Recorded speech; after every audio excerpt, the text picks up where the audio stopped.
When you look at how it all cashes out in the Electoral College, which is where it counts, Trump is on 219 Electoral College votes. Harris is on 208. Trump is still ahead. And here's the thing I also discovered today. Surveys have been carried out about what people think of Harris's economic competence.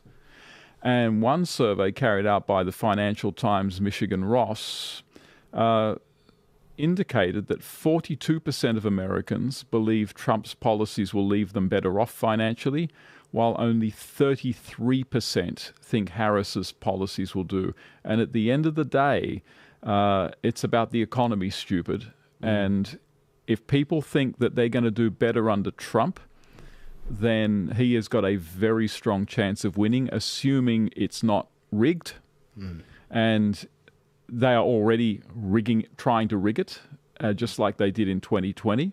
And memory holding news stories is a way of rigging it, and also assuming that the Republicans will get out there and vote. I remember when we had the 2020 election, in terms of when we talk about memory holding stuff, when people woke up and saw all these victory speeches from Joe Biden, and they had the cars and there's no one in the audience and all these very strange setup. That was a classic example of it. They were trying to make out this is what happened and it was always going to happen this way. And people were sitting there scratching, hang on a minute, I went to bed and Trump was ahead, now I'm woken up and he's lost. What Just the hell like happened? Venezuela. See, it was a legitimate election in Venezuela. Yeah, legitimate election and same curve. Shape of the curve. Yeah. Well, here's the thing: you talk to a data scientist, and we have a data science business. We have Learn Options AIs. We employ data scientists. You talk to a data scientist and you show them that curve, and they're like, "Oh, that's like 3 standard deviations." I mean, that's basically impossible. Statistically speaking, it's not possible for the curve to change the way that, when it's moving on a certain trajectory, it can move slightly up or slightly down when you have a data set that's as big as the American population of voters. It just doesn't move that way. It doesn't pass the sniff test, does it? It never did in the first place. I remember one of the things I've seen that's come out, though, that's sort of a positive thing. I think it was the governor of Virginia released an executive order the other day, which was basically to regulate the elections, paper-only ballots, voters must show ID, all of these regulations, including voting machine calibrations and auditing by third parties, and that's at any time and throughout the day, I believe.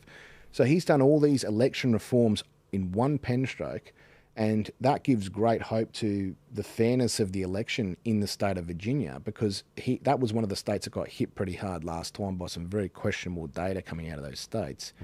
But this is one of the things that's already happened, and it's happened with with an executive order. So will we see more of these as we lead up to the election?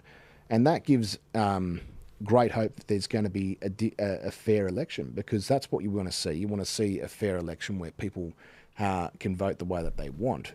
So it's very hopeful. I remember back in 2021 or 2, I remember Nigel Farage doing a tour around America. He was trying to help revitalize the morale over there because it was in the gutters. One of the things I was really encouraged by the last probably 12 months is seeing how Americans have picked themselves up despite a blatantly fraudulent election that was not held properly. I mean, what we saw in Pennsylvania, more ballots going out than there were. I mean, these things were egregious in Wisconsin, in Nevada, and I remember covering it at the time because I have trauma from it, and that's 2 elections now because I was on Hillary's side in 2016, and so watching this drag out over, it wasn't election day, it was election quarter, because it went forever. And now seeing that they're like, you know what, we have to overwin. That's what the Republicans are saying. You know what? Yep. We're not going to have a country if we don't win. Can't be 50-50. Too big to rig. They're not going to win an election. They're acknowledging it. They're like, okay, but we have to do it. One thing to point out too is with the Dominion voting machines, which is they use voting machines not just to count paper ballots, but they also have computer-based machines where you actually cast your ballot.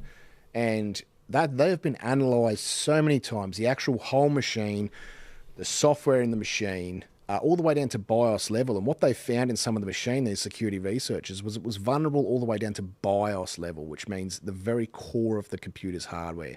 Doesn't matter what firewall or what antivirus or any other thing you run. If you've got access to that, you've got access to a tremendous amount of information. You basically can own the entire system. Then be careful saying that you're going to be fact-checked. Oh, yeah. You know how much I care about those fact checks. Fact checkers. No, I know. Remember when I said it? Let them fact check me. Well, they sued that- Fox News, didn't they? That's unbelievable. But on that topic, No, they sued Clay Clark. but on that topic, do you guys remember that during the 2020 fallout from the election, you would be censored, you would be taken off YouTube for saying it was stolen? That was deemed misinformation. And that's the insidious thing about this term misinformation. It actually stops political speech. And political speech is the very speech that the doctrine of free speech was kind of devised to protect. Because if you're going to have governments accountable to the people, people need to be able to talk to one another. People need to be able to talk to the government and tell them what they're doing right and what they're doing wrong.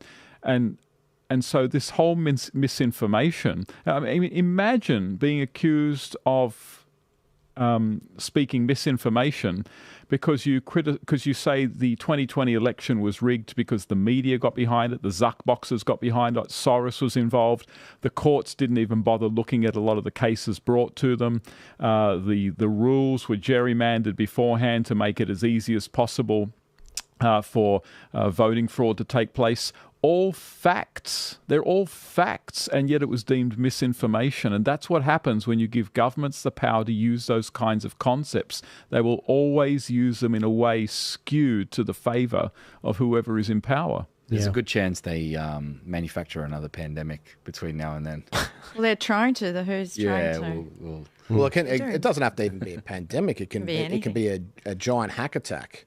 You know, like we just Didn't they just try that already? We had CrowdStrike happen. Yeah. So there's lots of other things they can do. Giant disasters. You know, if you were really trying to escalate a war. I mean, there's lots of disasters that could happen between now and the election, which no one wants to see, because it would be devastating, I think, for the whole world if we didn't actually have an election, or there was somehow interference because of events in the world. I don't think it'd be a good thing. No, definitely not. I mean, if you've got Harris and her lovely VP who was running around with porches during COVID paintballing people, I don't know if you saw footage of that. I thought that was disturbing. The stolen valor guy. Yeah, he had the police paintballing people on porches. It was disturbing footage. I saw that footage. Yeah, I saw that footage. And they're not even doing anything wrong. They're just literally sitting on their porch looking, get inside your house. And they're like, what? Excuse me? And then they just start getting paintballed. It's like, what in God's name? What free country is that? Normal. It's not. Elon raised something that I didn't know about, which was Kamala's father was like, I can't Marxist. Actually, you know, a communist. Communist economist. There you go. Yeah. I was surprised. I thought, like, I mean, I kind of knew she was a communist, but I didn't know her father was like the president of some communist society. Well, she's an idiot. So, I mean, we saw she was an idiot. I mean, that should be that giveaway, right? Well, the laugh says it all. Plus, you know, you've got to state the obvious. Ukraine, the small country, was invaded by Russia, a big country. And also just the sheer incompetence. I mean, that just sums it up perfectly. Typical communist. Yep. You know? So, I mean, will America go for her? Yeah, well, look, I get worried sometimes because I see Americans being like, you know what? She just speaks my language. I know, exactly. I'm like, I have no doubt about that. You know, cackle language. The cackling. Never underestimate the historical force of stupidity. So, Stephen, you mentioned censorship. I wanted to show you guys something because I don't usually complain, but I sometimes do. Now, this is censorship. Now, this account was nuked during the Dominion stuff because of the Dominion stuff, and it has not grown since February 2022, pretty much. It has not grown.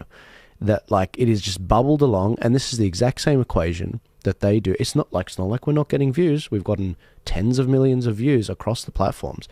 But this is what they do on Instagram, on Google, through YouTube. This is what they're doing so that we can't reach new people. It's the same people. And they kneecap me, but they amplify accounts that are obviously against me.